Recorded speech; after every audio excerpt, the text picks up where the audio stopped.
How does modernity influence the Black Atlantic?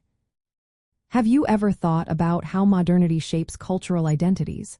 In Paul Gilroy's work, The Black Atlantic, modernity plays a key role in defining this unique cultural space.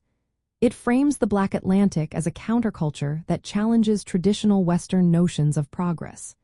This is largely due to the impact of forced migration, cultural blending, and artistic innovation. The transatlantic slave trade created a network of shared experiences. It mixed African, European, and American influences into a distinct cultural identity. This identity resists being pinned down to one nation or ethnicity.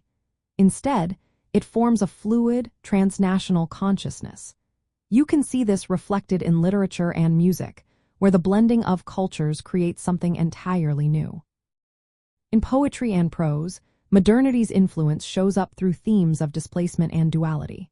Writers like W.B. Du Bois and Toni Morrison talk about a double consciousness. This concept describes how Black individuals navigate feelings of belonging and exclusion in Western societies. This duality becomes a source of creativity, leading to narratives that challenge straightforward histories. They celebrate fragmented and interconnected identities. The literary works from the Black Atlantic often turn modernist ideas on their head. They focus on voices that have been marginalized. For instance, the ocean frequently appears as a symbol. It represents both trauma from the Middle Passage and transformation through cultural exchange. Poets and novelists use this imagery to critique modernity's reliance on exploitation while reclaiming their own stories.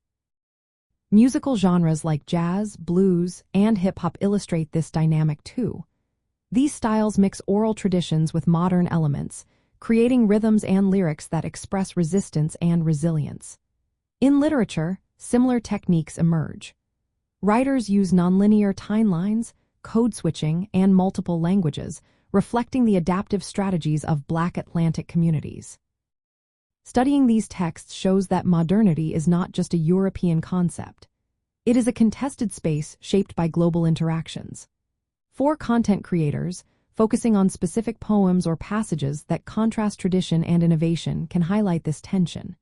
Analyzing works like Derek Walcott's Omeros or Claudia Rankine's Citizen reveals how Black Atlantic writers reinterpret classical and contemporary themes.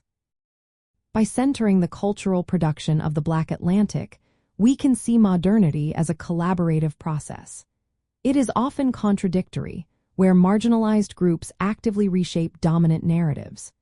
This perspective encourages us to rethink traditional definitions of progress and identity through the lens of poetry and prose.